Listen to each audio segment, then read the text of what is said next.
భారత రాజ్యాంగం ప్రకారం 5 సంవత్సరాలకు ఒకసారి వచ్చే ఎన్నికల తర్వాత ఫలితాలు చూసినప్పుడు కొందరికి ఆశ్చర్యకరంగాను, ఇబ్బందికరంగాను, సంతోషంగాను, విచారకరంగా ఉంటుంది.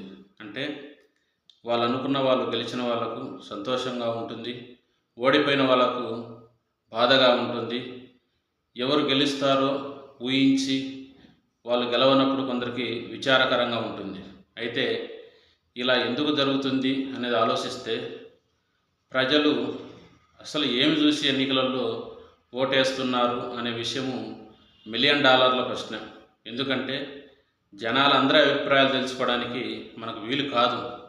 కాకపోతే ఎన్నికలలో చాలా వరకు డబ్బు, కులము, ప్రాంతము, అభివృద్ధి, సంక్షేమము ఇవి ప్రభావితం చేస్తాయి.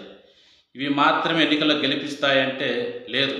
ఎందుకంటే ఒకవేళ కులమే తీసుకుందాం. మొన్న 2024 ఎన్నికల్లో వైసీపీ పార్టీ 7 నియోజకవర్గాల్లో వాళ్ళ సామాజిక వర్గం ఎక్కువగా ఉన్నటువంటి ముస్లిం మైనార్టీలకు వాళ్ళకే టికెట్లు ఇవ్వడం జరిగింది.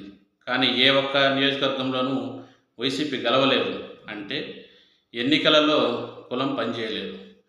పోనీ డబ్బు పనిచేస్తుందంటే 2019 ఎన్నికల్లో వైసీపీ తరఫున కనీసం రోజువారీ ఖర్చులకు కూడా డబ్బు లేనటువంటి నందిగం సురేష్ ఇంకా చాలామంది గెలవడం జరిగింది. అంటే ఎన్నికలలో డబ్బు కూడా పూర్తి స్థాయిలో కారణం కాదు. పోనీ ప్రాంతం తీసుకుందామా, ఉదాహరణకు మనకు తెలంగాణ ఏర్పడడానికి కారణమైనటువంటి కేసీఆరే ఓడిపోవడం జరిగింది. అంటే ఒక ప్రాంతం మీద అభిమానంతో ఓట్లు వేస్తారంటే వేయరు. ఇంతెందుకు మన 2024 ఎన్నికలలో కడపలో ఎర్రగుంట్ల ప్రాంతానికి చెందిన సీఎం రమేష్ విశాఖపట్నం జిల్లాలో ఉన్నటువంటి అనకాపల్లి నుంచి ఎంపీగా గెలవడం జరిగింది. అదేవిధంగా మైదుకూరు ప్రాంతానికి చెందిన పుట్ట మహేష్ యాదవ్ పశ్చిమ గోదావరి జిల్లాలోని ఏలూరు నుంచి ఎంపీగా గెలవడం జరిగింది. అంటే ప్రాంతం కూడా పనిచేయలేదు. ఇంకా అభివృద్ధి తీసుకున్నాం. అభివృద్ధిని చాలా కోణాలు చూడాల్సి ఉంటుంది. ఎందుకంటే అభివృద్ధి చేసిన వాళ్ళు గెలుస్తారా అంటే చెప్పలేము. వాళ్ళ యొక్క అభివృద్ధి అనేది వాళ్ళ పార్టీలకు ఒక్కొక్కరు ఒక్కొక్క విధంగా అన్వయించుకుంటారు. ఉదాహరణకు తెలుగుదేశం పార్టీ వాళ్ళు 2014 నుంచి 2019 వరకు ఆ పార్టీ అధికారంలో ఉన్నది.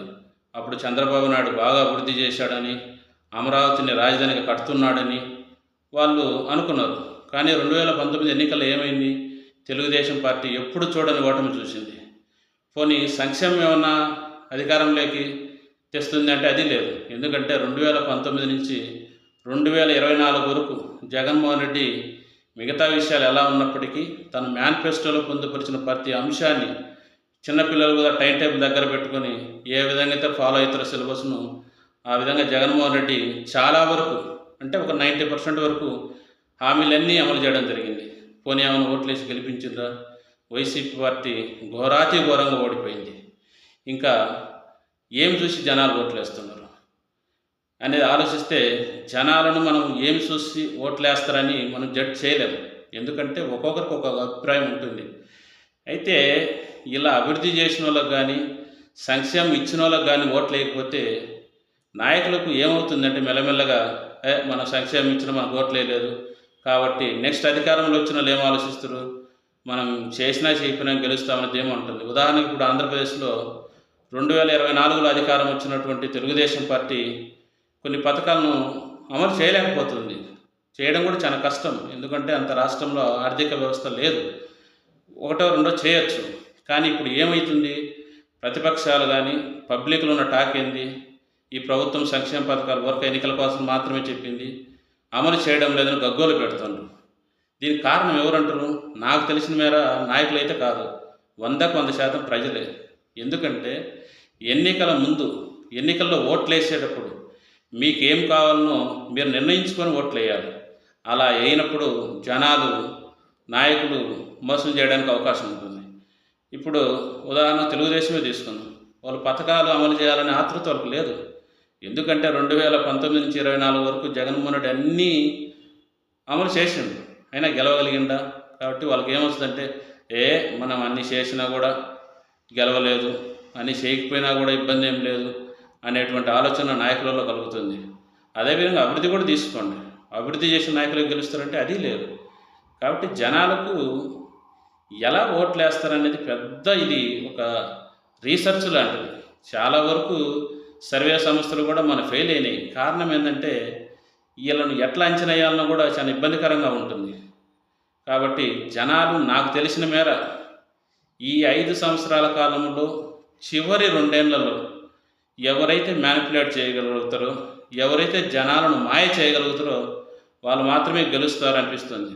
ఎందుకంటే చివరి 2 నెలల్లో మీడియాలలో విపరీతమైనటువంటి విష ప్రచారం జరుగుతుంది. అంటే జనాలు ఈ ఎన్నికలలో ఏం కోరుకుంటున్నారు, మనకేం కావాలి అనేటువంటి దానిని కూడా వాళ్ళు నిర్ణయించుకోలేనటువంటి స్థితిలోకి ఈ మీడియాలు కానీ, సోషల్ మీడియా కానీ, ఎప్పుడూ నిజం మాట్లాడలేని కొందరు నాయకులు కానీ ఈ దుస్థితికి కారణమవుతుంది. అయితే జనాలు కూడా ఏదో సోషల్ మీడియా ప్రభావానికి గురయ్యో, లేదు అబద్ధాలు చెప్పే నాయకులకు వాళ్ళ మాటల ప్రభావానికి గురయ్యో ఇలా ఓట్లు వేయకూడదు. మీకేం కావాలనో అది ముందే నిర్ణయించుకొని ఓట్లేస్తే సమాజానికి మంచి జరుగుతుంది. మళ్ళీ మనం బాధపడే అవసరం ఉండదు. వాడు అభివృద్ధి చేయలేదు, వీడు సంక్షేమం చేయలేదు, వీడు మన ప్రాంతమోడు కాదు, డబ్బులు ఇవ్వలేదు, ఇలాంటి ఎన్నికల్లో అసలు సమస్యగానే ఉండకుండా పోతాయి. కాబట్టి దీనికి జనాలు చాలా దీర్ఘంగా ఆలోచించాల్సి ఉంటుంది. ఎన్నికలు అయిపోయిన తర్వాత బాధపడినా లాభం లేదు. అంటే ఇక్కడ మనం ఏంటంటే జనాలను విమర్శించడం కానీ, నాయకులను విమర్శించడం అనేది కాదు. అలా జరిగిపోతుంది. చూద్దాం ముందు ముందు ఎలా అవుతుందో.